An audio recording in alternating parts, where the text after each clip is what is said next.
Friends, welcome to my Vinita super classes. आज हम लोग बिहार बोर्ड के क्लास 6 के हमारी दुनिया में पाठ जो है कि 4 दिन है। पाठ का नाम है पृथ्वी के प्रमुख मंडल। इससे पहले कि आप हमारे चैनल पर नए हों या पहली बार आए हों तो हमारे चैनल को सब्सक्राइब कर ले और बेल आइकन को भी दबा दें, जिससे हमारे आने वाले सभी वीडियो का नोटिफिकेशन आपको सबसे पहले मिल सके। मैंने इसका फर्स्ट पार्ट भाग जो है कि पहले ही बना दिया है। अगर अभी तक आप लोगों ने पहला भाग नहीं देखा है तो यहाँ एक कोने में ये लिंक आएगा, आप लोग उस पर क्लिक करिएगा तो आप लोग तुरंत पहले भाग पर पहुँच जाइएगा। आइए हम लोग इसका दूसरा भाग देख लेते हैं। इसमें पहला हमारा जो है कि है पर्वत। मनोज बोला, दीदी जी हमारे पश्चिमी चंपारण जिला में तो पठार है। शिक्षिका ने कहा, नहीं नहीं, जिन्हें तुम पठार कह रहे हो वो पठार नहीं बल्कि पर्वत है।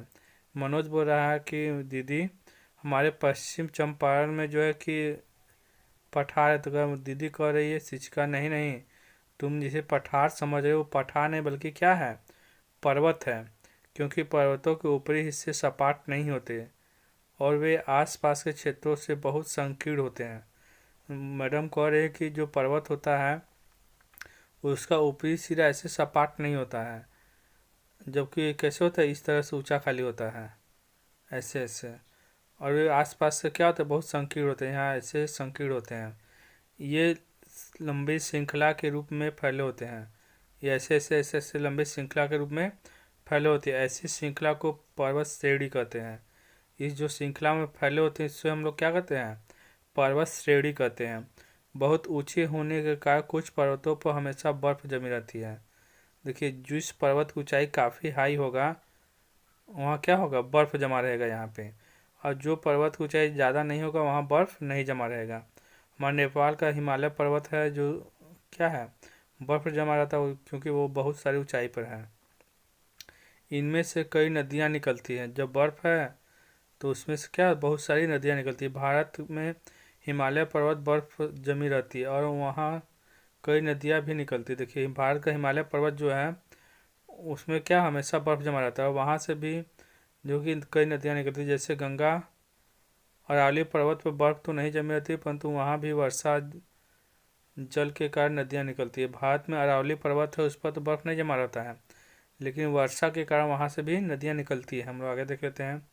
देखिए, हमारा पर्वत है, ये पठार नहीं है। पठार रहेगा तो ऐसे क्या रहेगा, सपाट रहेगा, लेकिन ये नुकीला नुकीला है और एक श्रेणी में है।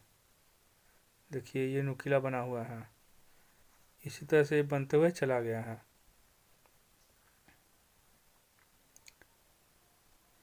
हिमालय पर्वत की अधिक ऊंचाई के कारण उसके शीर्ष भाग में बर्फ जमे रहते हैं। जो हमारा हिमालय पर्वत है वो बहुत अधिक ऊंचाई पर है, जिसके कारण उसके ऊपरी भाग जो ये शीर्ष बना होता है यहाँ पर, वहाँ पर क्या जमा होता है, बर्फ जमा होता है। लेकिन कम ऊंचाई के कारण अरावली पर्वत पर बर्फ नहीं जमती। जो हमारा अरावली पर्वत है उसकी ऊंचाई कम है, इसलिए वहाँ बर्फ नहीं जमती है।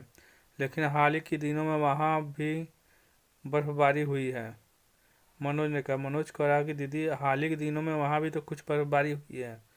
तो दीदी कह रही कि हाँ, जो कि मौसम बदलाव के कारण, पर्यावरण परिवर्तन के कारण जो कि वहाँ बर्फबारी हुई। आइए चर्चा करें, पानी किन किन कामों के लिए बहुत ज़रूरी है।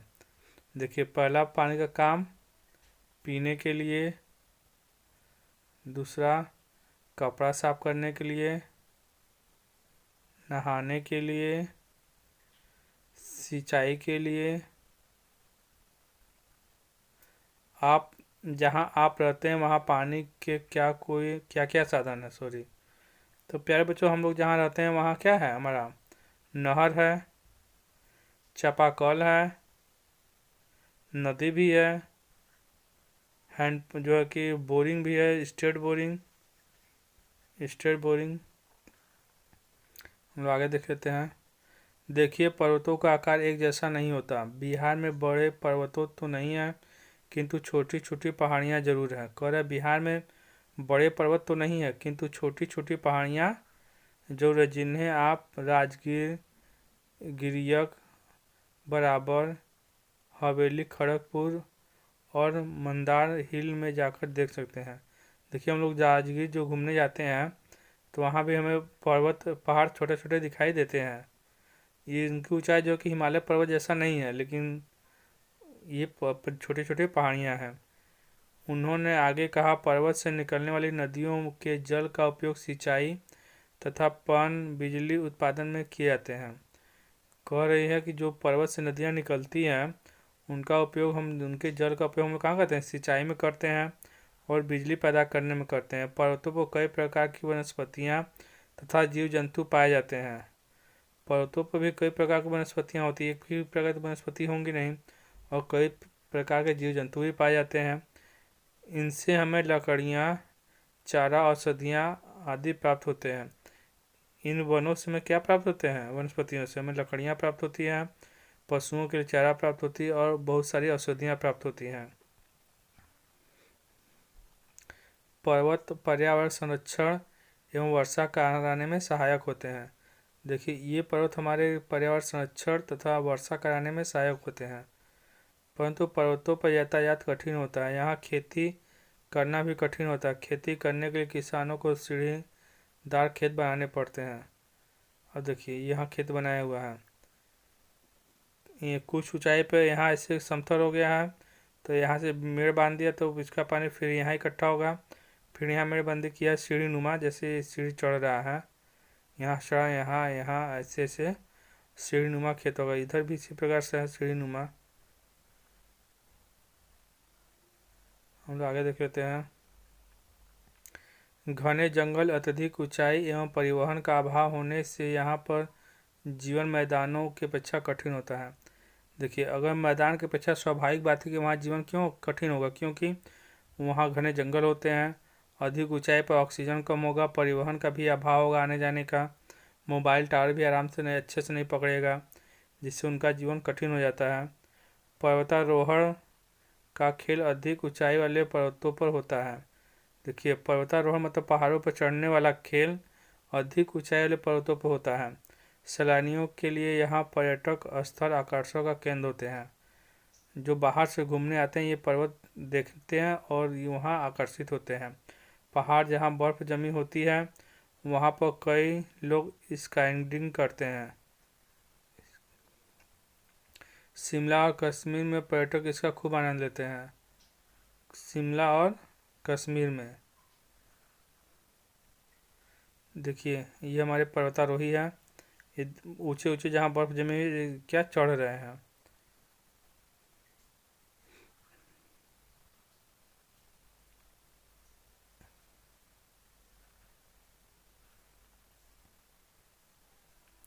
दीदी ने बताया कि पर्वत 3 प्रकार के होते हैं। दीदी बता रही है कि पर्वत कितने प्रकार के होते हैं, 3 प्रकार के होते हैं। पहला वलित पर्वत, इसके बाद हम लोग देख लेते हैं।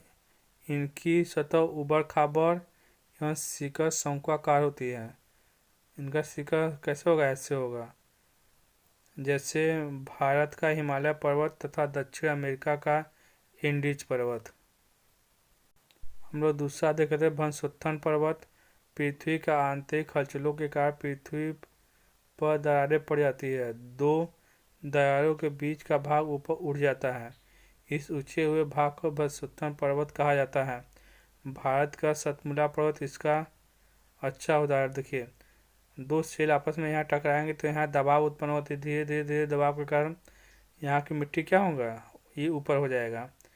इस तरह के हुए पर्वत को हम लोग क्या कहते हैं, वनस्कंथन पर्वत कहते हैं। ये इसका उदाहरण भारत का सतपुड़ा पर्वत है। हम लोग आगे देख लेते हैं। ज्वालामुखी पर्वत, ज्वालामुखी से निकलने वाले लावा एवं अन्य पदार्थों के ठंडा होकर जम जाने से जिन पर्वतों का निर्माण होता है उन्हें ज्वालामुखी पर्वत कहते हैं। देखिए, जब जमीन के अंदर से ज्वालामुखी फूटता है तो अंदर से क्या निकलता है, लावा निकलता है, पत्थर का टुकड़ा निकलेगा गर्म। जब ये जम जाएगा तो ये क्या कर देगा, एक तरह से पर्वत का निर्माण कर देगा। तीसरी पर्वत को हम लोग क्या कहते हैं, ज्वालामुखी पर्वत कहते हैं। इटली का विसुयस पर्वत इसका उदाहरण है। भारत के अंडमान निकोबार में बैरन आइलैंड में सक्रिय ज्वालामुखी पर्वत बनाए जाते हैं। कम ऊंचाई के पर्वतों को पहाड़ी पर्वत कहा जाता है। जो जिसकी ऊंचाई कम होता है उसे हम लोग क्या कहते हैं, पहाड़ी पर्वत कहते हैं। वलित पर्वतों के अत्यंत प्राचीन होने से अपरदन के कारण ऊंचाई कम हो जाती है, ऐसी स्थिति में ये अवशिष्ट पर्वत कहे जाते हैं। देखिए जो वलित पर्वत होते थे बहुत ही प्राचीन होते हैं, और प्राचीन होने का इनका क्या होता है, अपरदन लगातार ये टूटते रहते हैं, बिखरते रहते हैं, जिससे इनकी ऊंचाई क्या हो जाएगी, कम हो जाएगी। इसलिए इनको हम लोग क्या कहते हैं, अवशिष्ट पर्वत कहते हैं। जैसे अरावली की पर्वत। पर्वतों के विभिन्न चोटियों के नाम बताइए। ये चोटियाँ किस पर्वत एवं किस राज्य में है। हम लोग आगे देख लेते हैं। मैदानों, पठारों और पहाड़ों के बदलते चेहरे। शिक्षिका ने कहा कि अब तो मैदान, पठार और पहाड़ पहले जैसे नहीं रह गए। तो सभी बच्चे चौंक गए। सभी ने पूछा क्यों। मैडम कह रही है कि बच्चों, अब जो मैदान हो गया है, पठार है, पहाड़ है, पहले जैसा नहीं रह गया। इनके जो है कि स्वरूप में परिवर्तन हो गया है, ये बदल रहे हैं। तो बच्चे सभी चौंक गए, ऐसा क्यों। शिक्षिका बोली, बढ़ती जनसंख्या ही इसका मुख्य कारण है। मैडम कह रही जो हमारी जनसंख्या बढ़ रहा है, इनके स्वरूप में परिवर्तन का मुख्य कारण रही है। बढ़ती जनसंख्या के लिए भोजन, वस्त्र, आवास की ज़रूरतें बढ़ी हैं।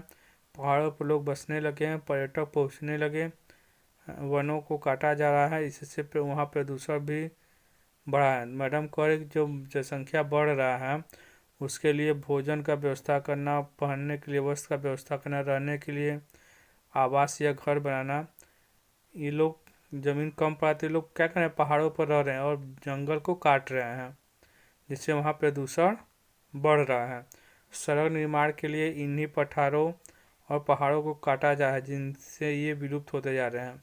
और हमारा जो कि सड़क निर्माण के लिए इन पर्वतों को, पहाड़ों को क्या किया जाता है, काटा जाता है, जिससे ये क्या हो रहे हैं, समाप्त हो रहे हैं।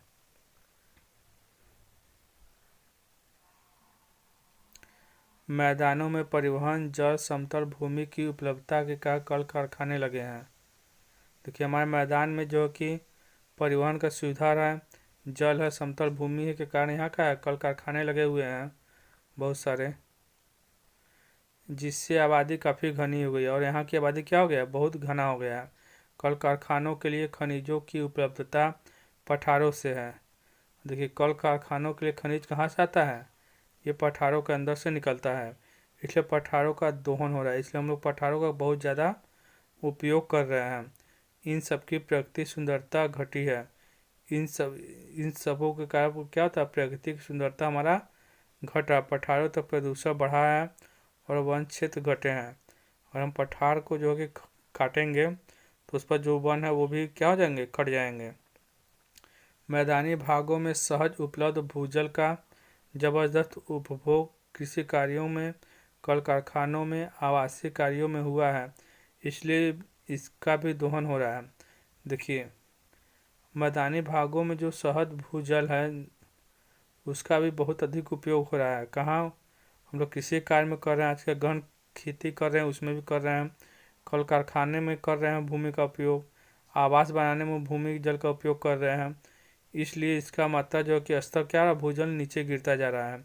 यही वजह है कि इन क्षेत्रों में भी भूजल स्तर गिरता जा रहा है।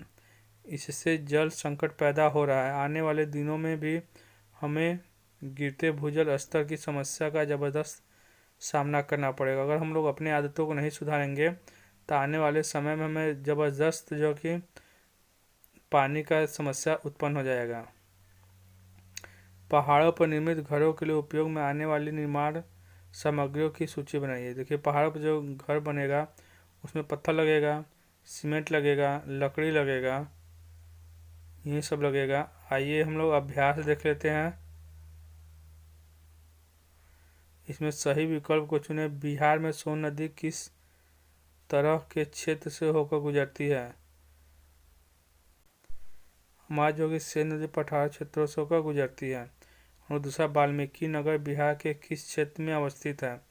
पहला पश्चिमी क्षेत्र, दूसरा पूर्वी क्षेत्र, तीसरा जो कि दक्षिणी क्षेत्र, चौथा उत्तरी क्षेत्र। हमारा जो सही इसमें पश्चिमी क्षेत्र, क्योंकि पश्चिमी चंपारण में है। हम लोग आगे देखते हैं। धान की फसल के लिए उपयोगी मिट्टी है। ए बलुआही मिट्टी, ख चिकनी मिट्टी, ग दोमट मिट्टी, घ पर्वतीय मिट्टी। हमारा जो सही इसमें कौन सा, चिकनी मिट्टी।